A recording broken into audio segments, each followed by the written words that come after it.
Ngendikane kaya apa?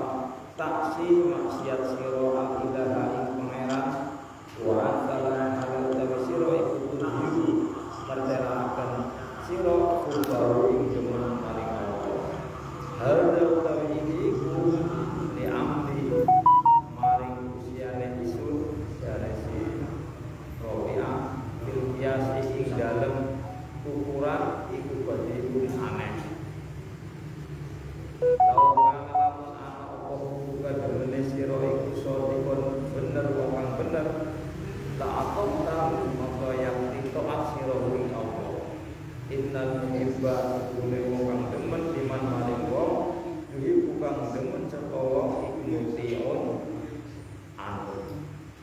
Wa alamatul mahabbati utawi ciri-cirine mahabbat iku muwafaqatul mahbubi nyocoki ing wong kang demen wastina bikilati lan ngadori ulayane ing al-mahbub. Jadi kata Imam Al-Ghazali itu ini di dalam Ihya Ulumuddin. Jadi Ihya Ulumuddin itu karangan Imam Al-Ghazali ketika memang Imam Al-Ghazali merasa resah karena terjadi perpecahan. Jadi pada saat Imam Al-Ghazali ngarang kitab Ihya Ulumuddin ini terjadi perpecahan antara ulama tasawuf dengan ulama ahli fikih.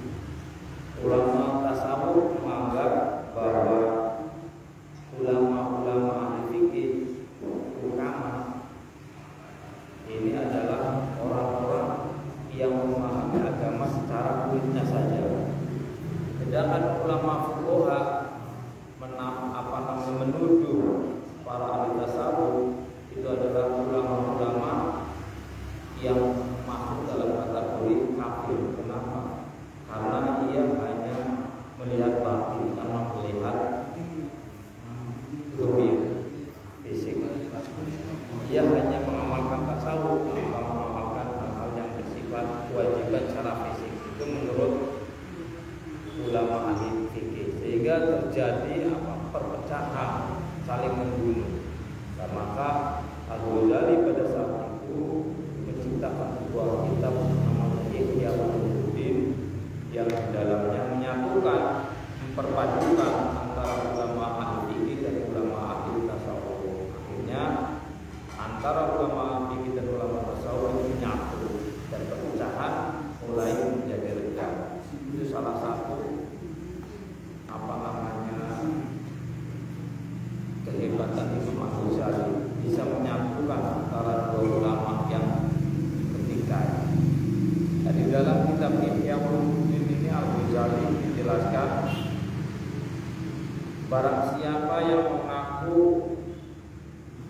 4 masalah, 4 perkara, tetapi justru dia tidak melakukan 4 masalah itu, maka orang itu disebut orang yang bohong.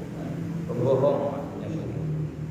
Satu orang yang menyatakan bahwa dirinya itu cinta kepada surga, tetapi dia tidak mau beramal, dia tidak mau taat, tidak mau beribadah. Ya itu bagaimana ya? Itu namanya apa? Dia hanya orang yang ngomong doang, senang masuk. Kalau ditanya pengen masuk surga nggak pengen, tapi justru amaliyah sehari-harinya itu tidak mencirikan orang-orang yang cinta terhadap surga. Berarti ini adalah orang bohong. Iya. Dan barang ini kan kebanyakan kan setiap orang itu kan ditanya ya pengennya masuk surga. Apalagi kita orang-orang yang baik, bajikan saja ketika ditanya pengen masuk mana pasti surga. Tapi ternyata amaliyahnya bertolak belakang dengan apa yang diucapkan. Nah ini banyak kan orang itu seperti itu. Pengen masuk surga nggak pengen, tapi ngaji nggak mampu. Padahal kan ngaji itu sampai misalnya beribadah 1000 rakaat, maka 1000 rakaat itu kan bisa jadi dari sholat isya sampai sholat subuh 1000 rakaat.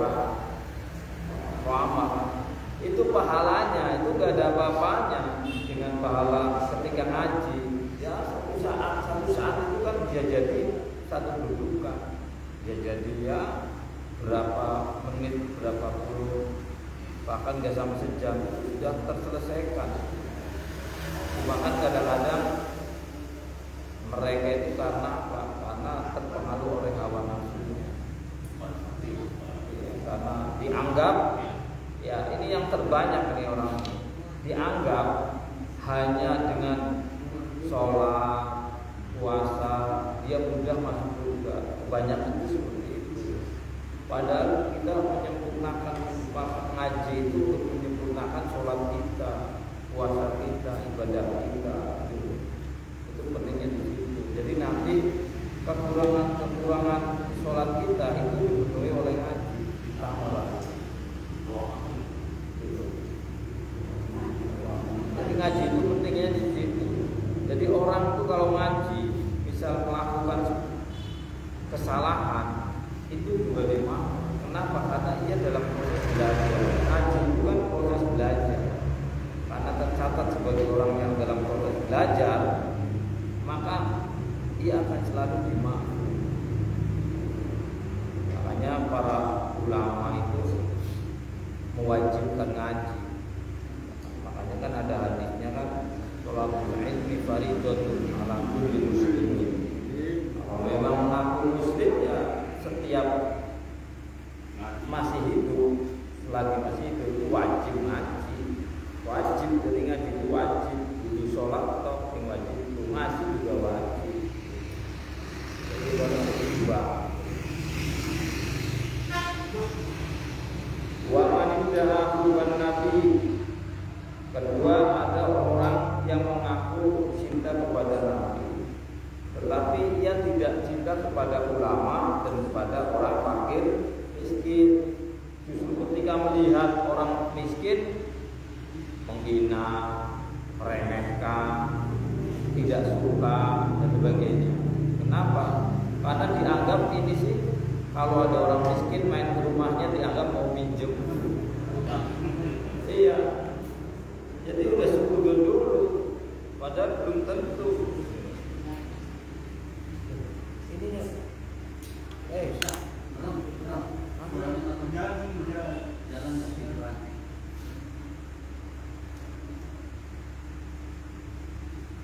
itu seperti itu. Ya itu yang harus kita benahi itu. Jadi kalau memang kita cinta kepada Rasulullah, maka kita mesti cinta kepada ulama dan cinta kepada orang-orang fakir. Jadi memahami orang-orang fakir itu bukan hanya orang-orang yang fakir masalah duit. Jadi fakir keimanan. Ada orang yang keimanannya lemah, kita jangan membenci, jangan meremehkan, tapi justru harus kita cintai. Dalam arti apa? Harus kita dekati, kita ajari agar mereka berubah keimanan. Jangan malah kayak seperti Wali Songo itu kan dakwahnya itu kan di mana-mana. Jadi dakwah itu bukan hanya di masjid, di musola, di mana saja tempatnya. Bahkan para Wali Songo itu dakwah di tempat-tempat banyak orang maksiat, itu juga dakwahnya malah justru lebih berpengaruh. Namanya ngajak itu yang di mana-mana.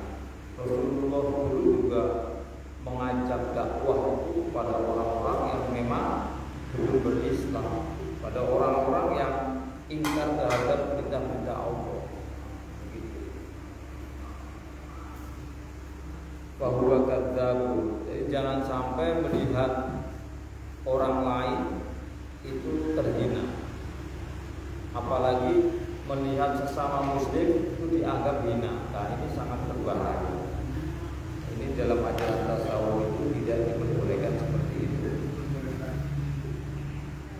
Wa manidal khawfa minan nari, ada seorang lagi menyatakan bahwa dirinya takut terhadap neraka, tapi justru dia tidak menghindarkan diri dari perbuatan maksiat. Dia merasa aman ketika bermaksiat. Dia cuek dengan perbuatan-perbuatan yang melanggar aturan, melanggar perintah Allah. Ini orang-orang semacam ini adalah orang yang berbohong. Berbohongnya bukan untuk orang yang lain, tapi membohongi dirinya. Kenapa? Karena setiap perkataan yang kita ucapkan, yang keluar dari mulut kita, itu sebenarnya adalah untuk diri kita sendiri, bukan untuk yang lain. Kalau berbohong berarti berbohong untuk diri kita. Akibatnya atau pengaruh dari perilaku kita itu juga nanti kembalinya kepada kita. Wa manidda'a hubballahi, yang keempat itu adalah seorang yang menyatakan diri cinta kepada Allah, tetapi wasaka dan balwa, begitu Allah memberikan satu cobaan, dia sudah ngomong kemana-mana, sudah resah dan lain sebagainya. Kalau memang menyatakan dirinya cinta kepada Allah, begitu kita mendapatkan sesuatu yang kita tidak sukai, peristiwa yang tidak kita senangi, yang pertama yang harus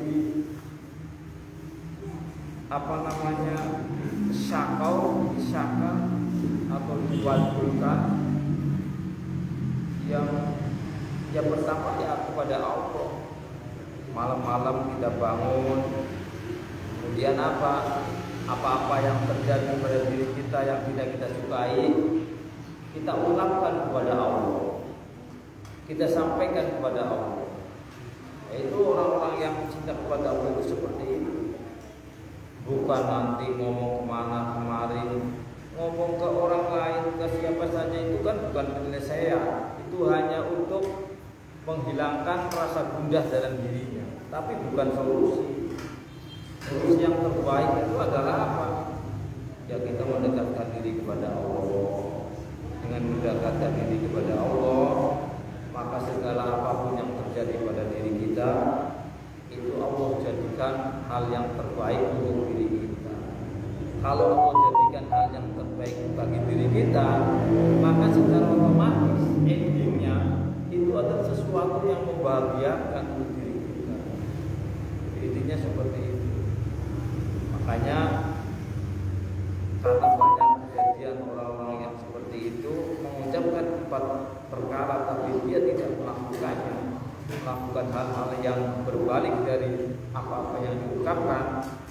Rabi'ah Adawiyah, ini seorang sufi abad 2 Hijriah, 23 Hijriah.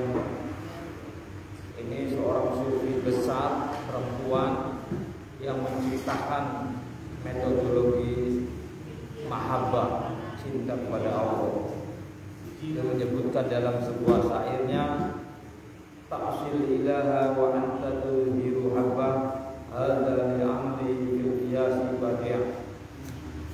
Menurut Rabi'ah Adawiyah itu merasa heran, merasa aneh, merasa ya sangat heran lah ketika ada orang yang secara lisannya itu menyatakan bahwa dirinya cinta kepada Allah, tapi justru ia berbanyak maksiat. Itu heran bagi Adawiyah. Lau kana hubbuka shadiqan la ata'tahu, innal muhibba liman yuhibbu muti'un. Karena sesungguhnya seandainya seorang yang cinta, lau kana hubbuka shadiqan, seandainya cintamu kepada Allah itu adalah benar-benar dengan sesungguhnya, maka ia akan melakukan hal-hal yang diperintahkan oleh Allah. Kenapa? Karena orang yang mencintai pasti ia akan selalu melakukan apa-apa yang disukai oleh orang yang dicintai. Kata Rabi'ah Adawiyah. Maka salah satu ketika itu Rabi'ah Adawiyah itu seorang sufi perempuan yang tidak nikah. Jadi di hidupnya itu saking nikmatnya bercengkrama dengan Allah Subhanahu wa taala sehingga hidupnya dihabiskan dengan Allah. Pada satu ketika Rabi'ah Adawiyah yang tidak bisa kita tiru, karena Rabi'ah Adawiyah sudah cintanya kepada Allah itu sudah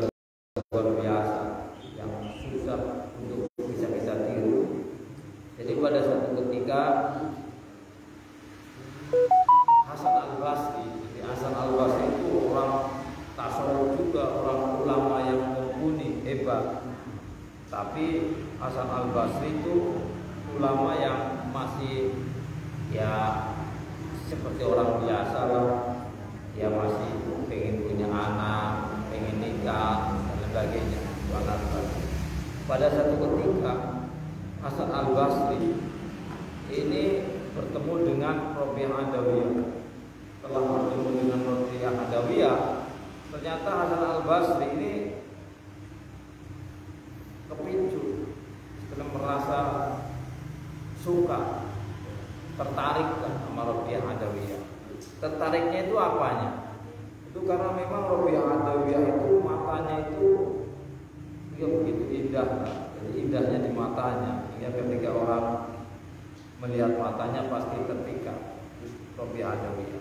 Sehingga ketika Hasan Al-Basri menyatakan ingin dan suka kepada Rabi'ah Adawiyah, Rabi'ah Adawiyah itu bertanya kepada Hasan Al-Basri, wahai Hasan Al-Basri, orang yang masyhur kenal. Hasan Al-Basri itu ulama besar, ulama yang hebat, pemahamannya luar biasa. Ketika mencintai Rabi'ah Adawiyah, Rabi'ah Adawiyah itu bertanya, wahai sang syekh, apa yang kau sukai dari diriku? Aku mencintaimu karena melihat matamu yang begitu indah. Saat itu matanya Rabi'ah Adawiyah itu diambil, dikasihkan. Tapi Rabi'ah Adawiyah itu gak merasakan sakit, tapi merasakan kenikmatan yang luar biasa. Kenapa? Karena memang Rabi'ah Adawiyah itu sudah saking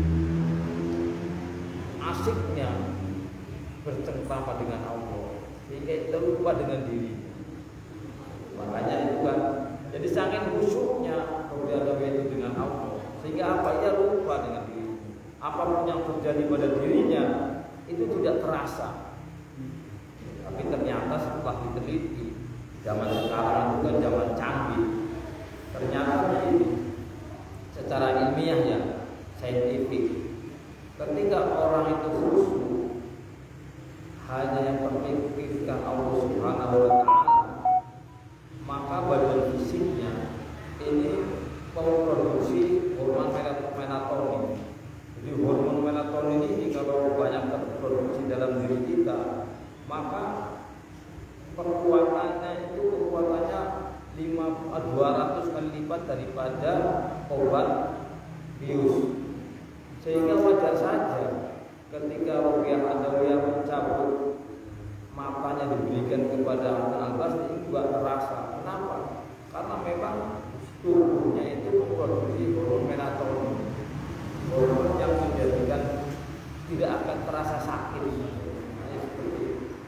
Makanya para ulama-ulama sufi itu ya, dia tidak pernah merasakan sakit, tidak pernah merasakan tidak senang terus. Makanya juga Ali bin sahabat Ali bin Abi Thalib ya, pada orang ketika perang, kemudian pahanya itu terkena panah itu kan runcing ya, runcing ke depan itu ketika dicabutkan berbahaya.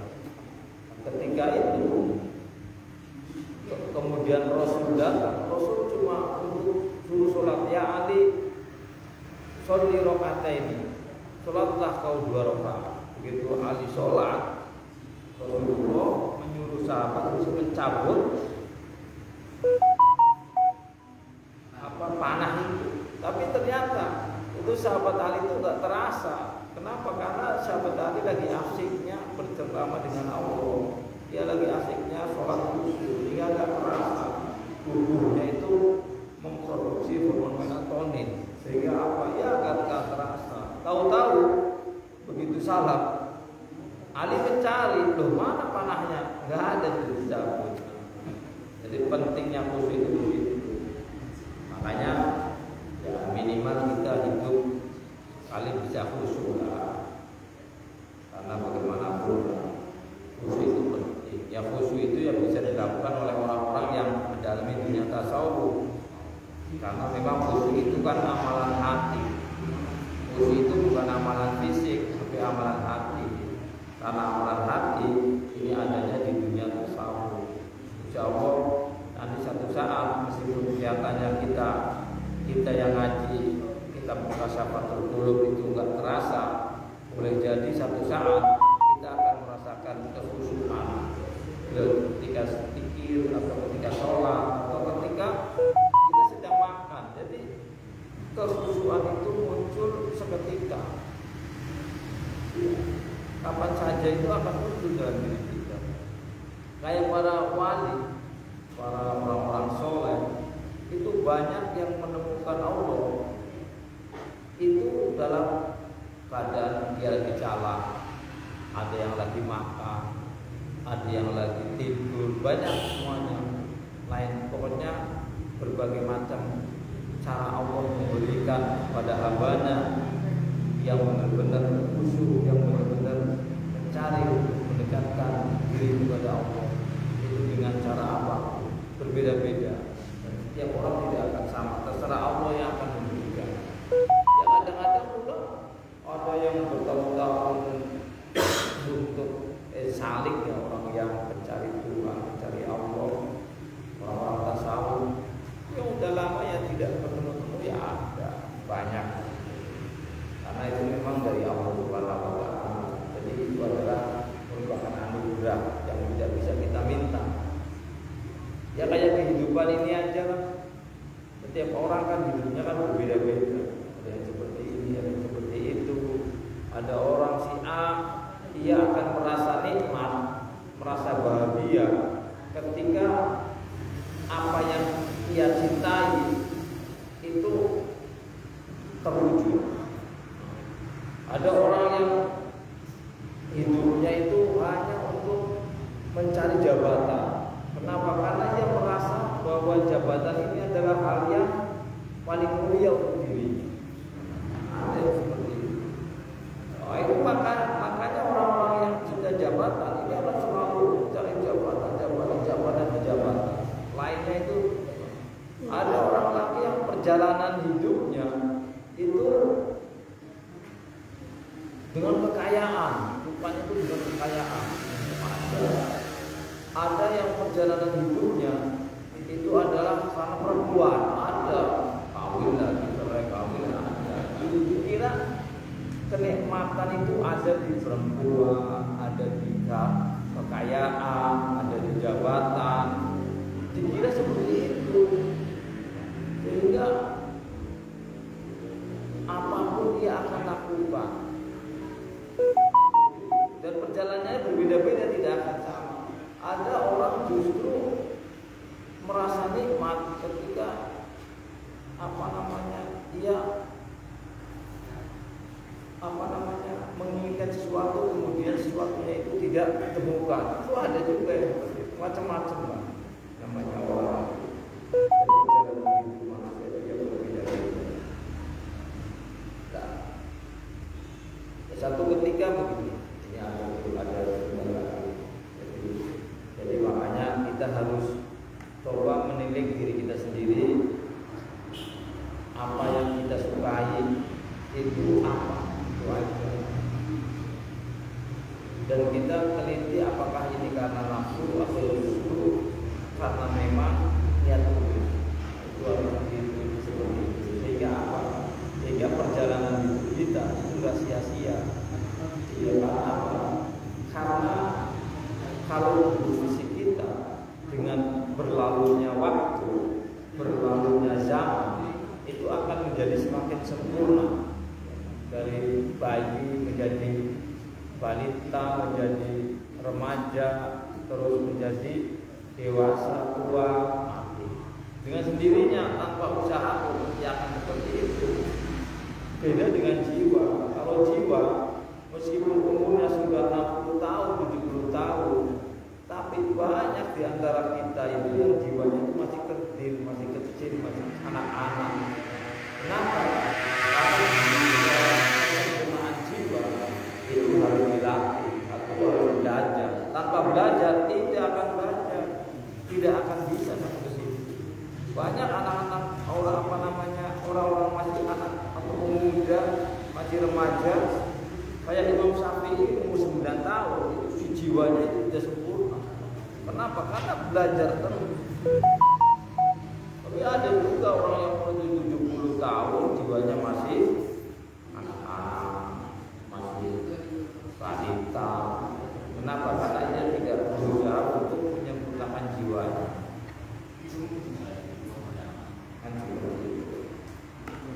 Ukiya dan ceritakan anna jama'atan setuhune salah saji kelompok dahulu pada mancing seperti jamaah ala sibli ngatasé pengajian Imam Asy-Syibli rahimahullah ta'ala. Faqala maka ketika seperti Imam Asy-Syibli man utawi sapa man utawi sapa iku antum sira kabeh maka pada menjawab seperti jamaah akhbaruka kira-kira orang senang maring panjenengan fa'aqbala maka nulingadep seperti Imam Asy-Syibli summa romaha maka nuli kali-kali melempar seperti Imam Asy-Syibli ing jamaah bil hijarah kelawan batu baharu maka pada maju seperti jamaah min saking Imam Asy-Syibli faqala maka ngendika sapa Imam Asy-Syibli lahu maring jamaah tarhabuna pada maju sira kabeh min saking ingsun law kuntum lam ana sira kabeh iku ahbai kira-kira wong demen isun lima faratu lima krono apa faratu maju sira kabeh bimbala saking belai isun cuma qala ngendika sapa Asy-Syibli Imam Asy-Syibli rahimahullah taala ahlul mahabbati utawi golongane wong demen iku syaribu pada nginum sapa si ahlul mahabbah bikaksil widadi kelawan gelase rasa senang, rasa senang, rasa cinta. Padopas maka dadi rukab alaihim ing atase ahlul mahabbah apa al-ardu bumi wal bilad daerah wa'arufu lan pada ngerti sapa si ahlul mahabbah haqqo ma'rifatihi ing nyatane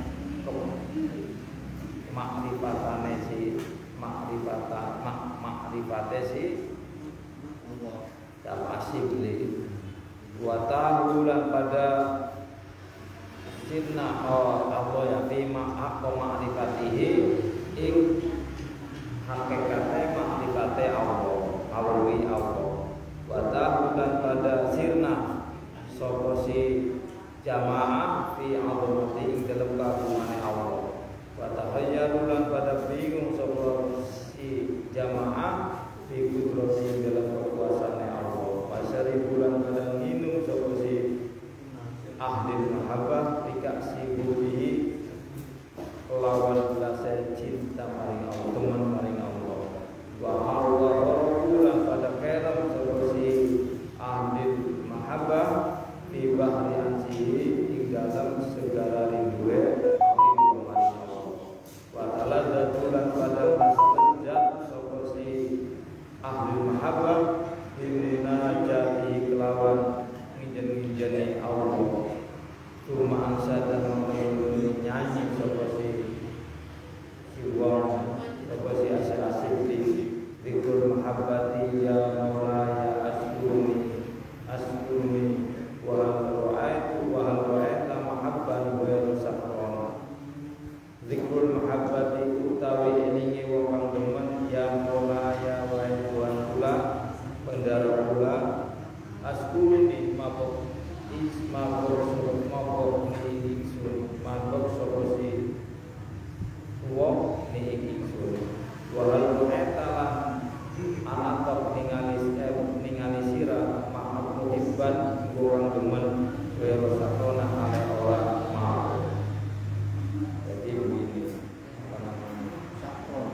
sakron demen. Jadi salah satu pada satu ketika Imam Asy-Syibli ngajar ngaji itu ada satu jamaah yang masuk mengikuti pengajian. Kemudian si jamaah itu ditanya oleh Imam Asyibli, "Man antum, siapa ente?" Dia menjawab, "Saya adalah golongan orang-orang yang mencintaimu ya Syekh." Kemudian apa? Pak Akbala, kemudian Imam Asyibli itu mendekat, dan ketika mendekat langsung dilempar jamaah itu. Begitu dilempar, mereka semuanya pada lari.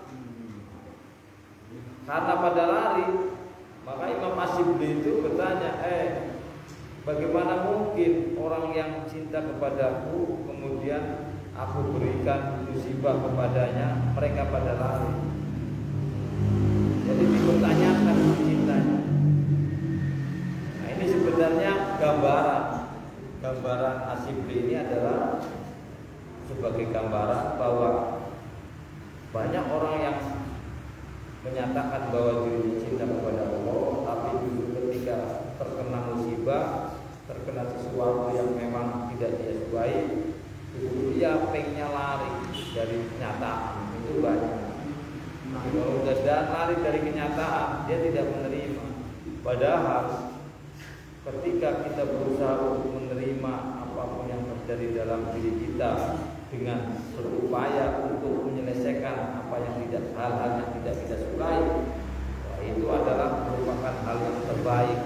Sehingga ketika kita bisa menyelesaikan terbaik, kita semakin naik, takwa kita semakin kuat, keyakinan kita semakin kokoh. Itu seperti itu. Iya, kenapa? Karena semacam ini. Ada seorang, Allah itu cara memberikan agar seseorang itu bertobat itu bermacam-macam caranya.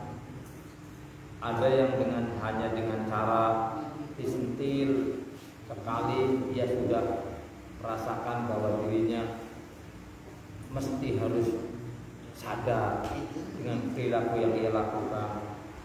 Ada yang dijatuhkan tapi belum sadar, sehingga apa? Dijatuhkan kembali, sehingga berkali-kali jatuh, tapi belum sadar, sehingga akhirnya dibenturkan oleh Allah.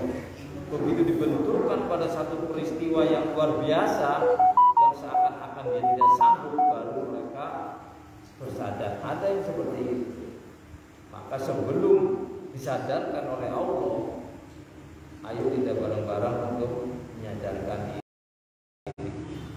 Sehingga apa? Sehingga amal ibadah kita, dekat kita kepada Allah bukan hanya karena telah dibentukkan oleh Allah pada satu masalah kehidupan, tetapi memang sudah ikhlas dari diri kita. Jadi muncul dari dalam diri kita, bukan dari peristiwa yang terjadi dalam diri kita yang tidak kita sukai, kemudian kita berusaha untuk sadar. Tidak, tetapi sadar kita adalah muncul dari dalam diri kita. Itulah yang disebut sebagai ketulusan. Tulus itu ya hal-hal yang muncul dari dalam diri kita, bukan dari luar diri kita. Imam Asyibli ini adalah seorang yang pintar, sehingga Imam Asyibli namanya Imam Asyibli itu namanya Abu Bakar Asyibli. Jadi Imam Asyibli ini, Abu Bakar Asyibli, adalah seorang gubernur. Jadi pernah jadi gubernur. Jadi Imam Asyibli ini untuk mencari kebahagiaan hidup, ia senang terhadap jabatan, sehingga ia menjadi gubernur. Dan berbagai macam jabatan itu telah ia duduki. Tapi ternyata dari jabatan apapun yang ia duduki, ia tidak merasa tenang. Kebahagiaan yang ia cari, ia tidak temukan. Sehingga apa? Di puncak kejayaannya dalam jabatan di gubernur, Imam Asyibli ini meninggalkan jabatannya dibuang. Dia bertindak. Berarti hakikat kebahagiaan itu bukan ada pada jabatan, kata Imam Asyibli. Akhirnya Imam Asyibli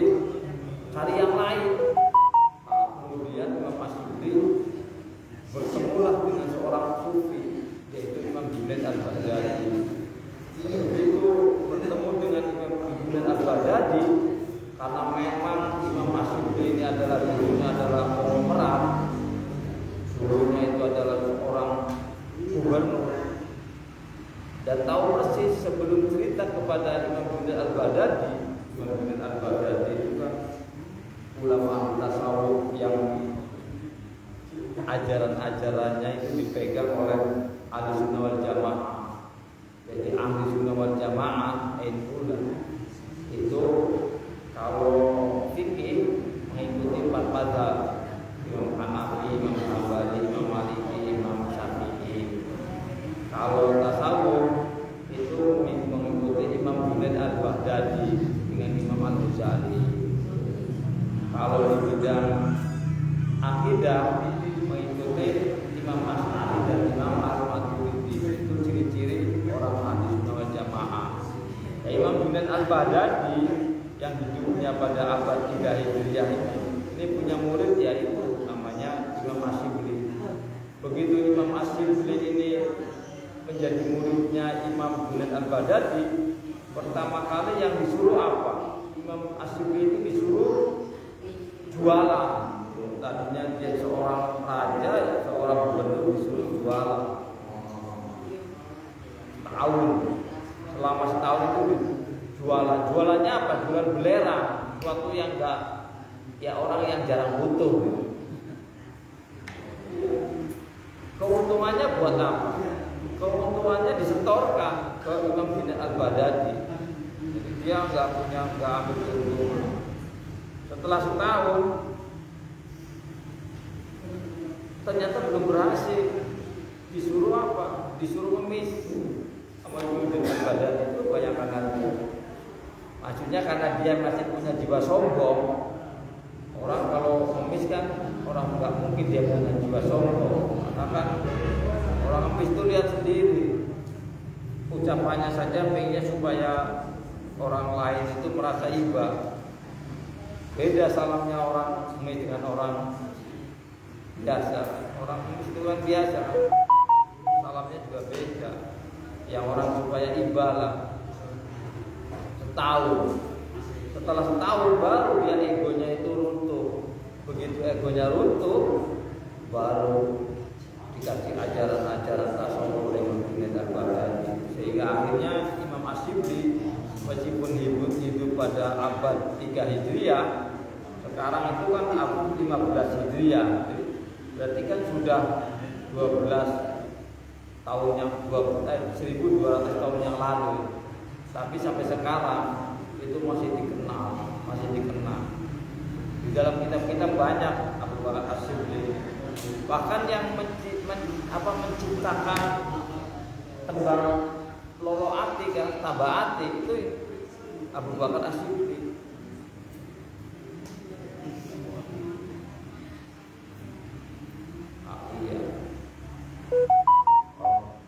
Gini itu memang kuat ya.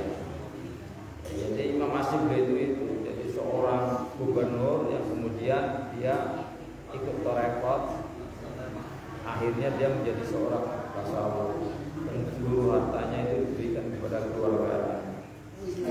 Itu ceritanya seperti itu. Kata Imam Asy'ibli, bagaimana mungkin seorang yang mencintai kepada orang yang dicintainya kemudian dia lari karena ada sesuatu yang dia enggak sukai, kan tidak mungkin, kata Imam Asy'ibli. Kemudian setelah satu kelompok itu digembleng oleh Imam Asy'ibli untuk mendekatkan diri kepada Allah, kemudian satu kelompok itu jamaah menjadi orang-orang yang lebih dekat kepada Allah, jadi orang yang makrifat kepada Allah, orang yang merasakan hidupnya sangat begitu nikmat ketika berzikir kepada Allah. Itu memang harus begitu. Jadi hidup itu ya harus ada zikir. Yang penting zikir saja. Zikir dan ketika zikir itu ya jangan kita mengharap dengan berzikir kita makrifat kepada Allah. Jadi zikir itu kan apa-apa yang kita zikirkan, kita lakukan zikir itu sama saja kita memperkuat badan kita. Jadi misalnya begini, wadah bisa berjumpa dengan Allah, bisa dekat dengan Allah, itu ia harus bisa menciptakan misalnya wadah yang satu ember gedenya. Ketika kita berzikir, sama saja kita sedang memperbesar wadah kita. Begitu wadah kita itu sudah terpenuhi, maka dengan sendirinya Allah akan menganugerahkan kepada kita. Jadi zikir itu bukan tujuan utama untuk sampai kepada Allah, tapi dengan berzikir nanti Allah akan menganugerahkan wadah yang bisa mencukupi untuk kita bisa berdampingan dengan Allah. Zikir itu yang penting. Ya, zikir. Ada saat kita pikir kalau zikir supaya apa ya? Insya Allah dengan berzikir kita akan menjadikan hidup kita berkah. Wa yuqalu lan diucapkan inna ba'ani wa sujune onta iku idza sakaro dalam nalikane mabuk sapa si onta ba'ir layak dulu maka ora mangan sapa si ba'ir ala fa ing makanan tenang arba'ina ing 40 apana yauman dinane.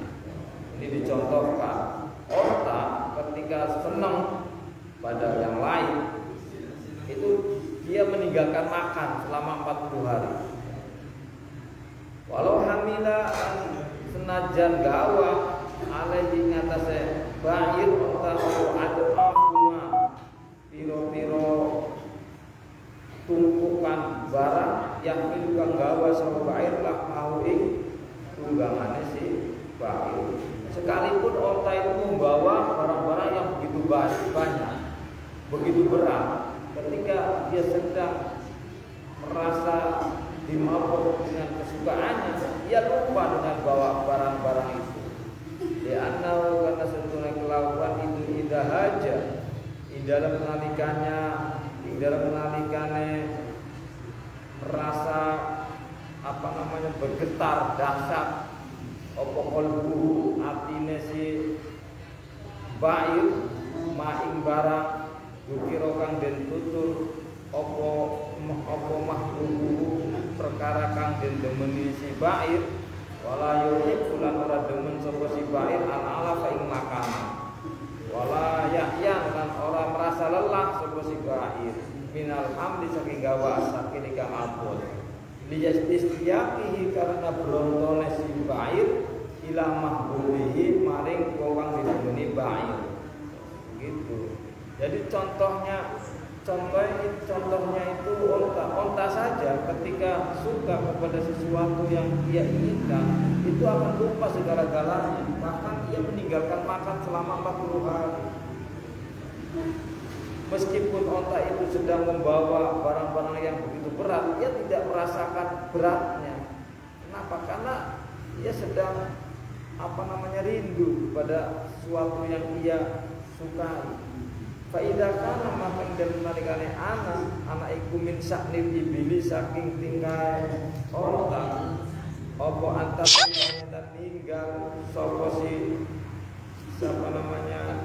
ibil sahwataha ing sahwata ibil watah inulan gawa sapa ibil alhamla ing gawaan al-asakira kang abot di haji maksudnya karena arai kang ditemeni si ibil bahal antum maka anak utawi sira kabeh taroktum ninggal sira kabeh syahwata muharramatin ing syahwatan ing syahwat kepenginan muharramatan kang den harumaken di ajdillahi karena arai Allah taala alaihi Allah bahal taroktum lan anaton ninggal sira kabeh aman ing makanan wa saraban minuman di ajdillahi karena Allah taala wal hamidtum lan ana tanggawa sira kabeh ala anfusikum ing atase awak dhewe sira kabeh hamlan ing pegawan tampilan kang abot di adillahi taala karena araya Allah taala kailang tafa'alu lan orang lakoni sira kabeh saean ing suci-suci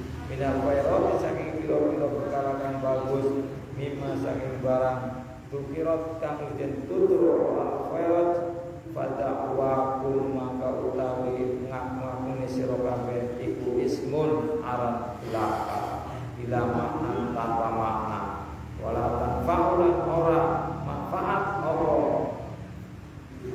apa namanya wala tanfa'u orang manfaat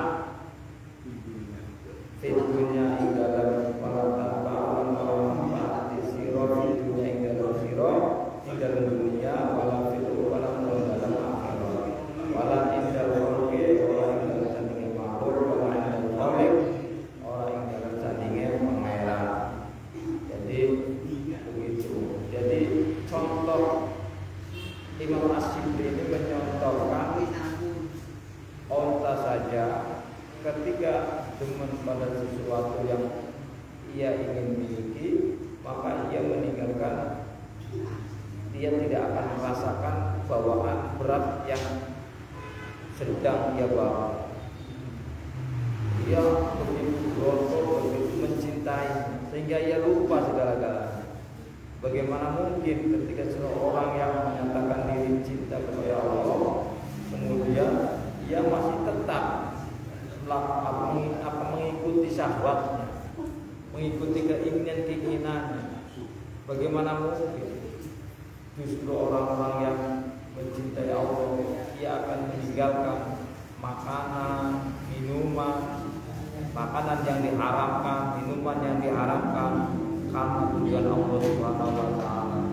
Ia berusaha semaksimal mungkin agar apa? Agar ia selalu melakukan perbuatan yang baik. Ketika tidak melakukan seperti itu, maka kata Imam Asy'ari sama saja ia apa yang dikatakan itu hanya ucapan doang, tidak memiliki makna sama sekali. Ya sama saja dia dalam berbohong. Iya. Dan apa yang dia ucapkan itu tidak memiliki manfaat sama sekali di dunia dan di akhirat. Iya, dia juga tidak akan manfaat kepada makhluk, kepada sang Khalik Allah, tidak. Jadi percuma baik diam. Bahkan diam itu lebih baik daripada banyak ngomong. Maka yang paling baik itu ya orang yang sedikit bicara tapi banyak beramal baik, itu yang terbaik. Kalau orang semuanya seperti itu, dunia ini menjadi lebih baik. Wa an aliin dan sang sahabat Ali karullah wajah ola ngendika sapa si Ali man utawi sapane ikut istaqo lonto sapa man ilal jannati maring surga saro amaka tumandang sapa si man ilal khairati maring pira-pira perkara sing bagus. Paman utawi sapane wong kufur paman sapa man nari saking neraka nah maka nyegah sapa man nafsu ing awak dhewe man anisahawat saking pira-pira syahwat. Paman utawi sapane wong iku tayakona merasa yakin sapa man al-mauta ing bakal mati halat maka halat itu boleh secara semangat antusias tapi memburu membabi buta memburu semangat alaihi ing atase maut allad apa alladzatu pira-pira perkara kang lezat. Jadi menurut Imam Ali, barang siapa yang rindu terhadap surga, ya ayo bareng-bareng untuk melakukan perbuatan kebaikan. Karena di dalam perbuatan kebaikan, karena surga itu ada di dalam perbuatan kebaikan. Jadi setiap perbuatan kebaikan itu di dalam itu adalah ada surga. Barang siapa yang takut terhadap neraka pada sahabat Ali, ya ia mesti harus meninggalkan dan jangan mengikuti keinginan nafsu, keinginan yang buruk. Karena nafsu ini adalah ammarun bisu, selalu untuk mengajak ke. Nah, kita harus bisa memahami nafsu-nafsu kita itu dari mana, di mana letaknya. Dan barang siapa yang meyakini bahwa dirinya akan mati, maka ayo bersama-sama untuk bagaimana agar kita mendapatkan kenikmatan. Kenikmatan di dunia dan kenikmatan di akhirat. Wasuila dan ditakoni sebuah Ibrahim al-Qawas anil mahabbat sing mahabbah.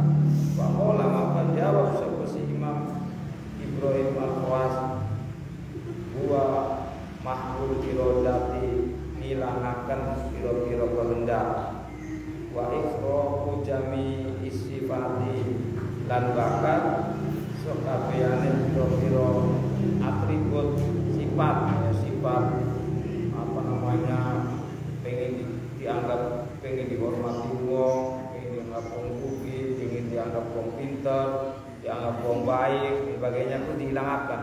Wal hajat tidak kira-kira kebutuhan, aja terlalu akeh kebutuhannya, jangan terlalu banyak. Ini orang kalau keinginannya itu terlalu banyak, ini menjadikan hidupnya itu tidak enak, tidak nikmat, semakin berat. Jadi semakin banyak keinginan, maka ia akan semakin berat menjalani hidup. Maka sedikitkan keinginan. Hanya para orang-orang tasawuf itu berusaha berupaya untuk tidak memiliki keinginan. Orang yang sudah tidak memiliki keinginan berarti dia sudah selesai dengan dirinya. Kalau sudah selesai dengan dirinya, maka dengan sendirinya apa-apa yang dia butuhkan Allah akan berikan dengan begitu gampang. Orang yang terselesaikan dengan dirinya itu adalah orang yang sudah tidak menginginkan apa-apa dalam hidup. Dan justru orang yang seperti ini adalah orang yang sangat luar biasa. Adalah orang yang mencerahkan, orang yang bisa untuk mencerahkan orang yang lain. Karena sudah tidak butuh apa-apa. Wa iqraqu nafsihi lan wa iqraqu nafsihi lan apa nengggelamaken hawa nafsu neman fi bahri isarati dalam sejarahnya kira-kira isyarat. Orang-orang yang seperti ini sudah bisa mengendalikan hawa nafsunya, sudah menyedikitkan keinginannya. Orang yang seperti inilah orang yang sudah mengurangi kebutuhannya. Dia sudah merasa cukup, merasa nikmat dengan apa-apa anugerah yang Allah berikan kepadanya. Dia sudah merasa selesai dalam kehidupannya. Nah, ini orang seperti ini adalah orang-orang yang sangat luar biasa. Dan di alam semesta ini mesti ada orang yang seperti itu. Tanpa orang yang seperti ini, dunia akan cepat hancur, dunia akan cepat kiamat. Mungkin demikian saja.